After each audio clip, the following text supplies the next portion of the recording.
भी आईपीएल में होगा इट बी रिकॉर्ड ब्रेकिंग पर 26 ওয়াও দর্শক, দারুণ সুখবর, একেই বলে চান কপাল। এবার দিল্লি ক্যাপিটালসের হয়ে দ্বিতীয় ম্যাচে 3 ওভার বোলিং করে গুরুত্বপূর্ণ 3টি উইকেট শিকার করে ম্যান অব দ্য ম্যাচ হয়েছেন মুস্তাফিজুর রহমান। তাই তো ম্যাচ শেষে পাঞ্জাব কিংসের মালিক প্রীতি জিন্তা যেন মুস্তাফিজুর রহমানকে নিয়ে বেশ অনেকটাই সুসংবাদ দিয়েছেন। হ্যাঁ দর্শক, তার ওই বিস্তারিত জানতে ভিডিওটি না টেনে শেষ পর্যন্তই দেখতে থাকুন। অনেক জল্পনা কল্পনা শেষে আইপিএল এর দ্বিতীয় ম্যাচে দিল্লি ক্যাপিটালসের দলের হয়ে নিজের যোগ্যতা প্রমাণ করেছেন মুস্তাফিজুর রহমান।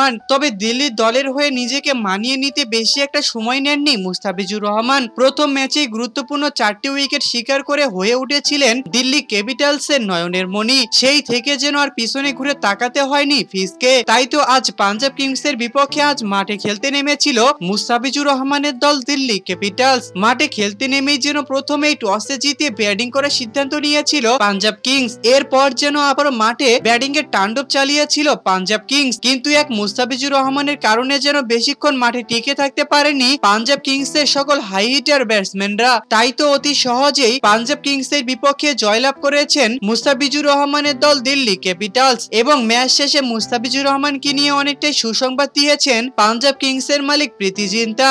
তিনি বলেন, পরবর্তী ম্যাচে আমরা যে কোনো মূল্যেই হোক মুস্তাফিজুর রহমানকে নিজের দলেই দেখতে চাই। মুস্তাফিজুর রহমানকে দিল্লি ক্যাপিটালস দিয়েছিল 6 কোটি, আমরা দিতে রাজি 17 কোটি, তবুও আমরা পাঞ্জাব কিংসের দলে পরবর্তী ম্যাচে মুস্তাফিজুর রহমানকে চাই। তো দর্শক, মুস্তাফিজুর রহমান কি তাহলে দিল্লি ক্যাপিটালসের দলকে ছেড়ে পাঞ্জাব কিংসের দলে যোগ দিবে? তা আপনাদের কাছে কি মনে হয়? অবশ্যই আমাদেরকে এই বিষয়ে কমেন্ট করে জানাতে একদমই ভুলবেন না। ধন্যবাদ।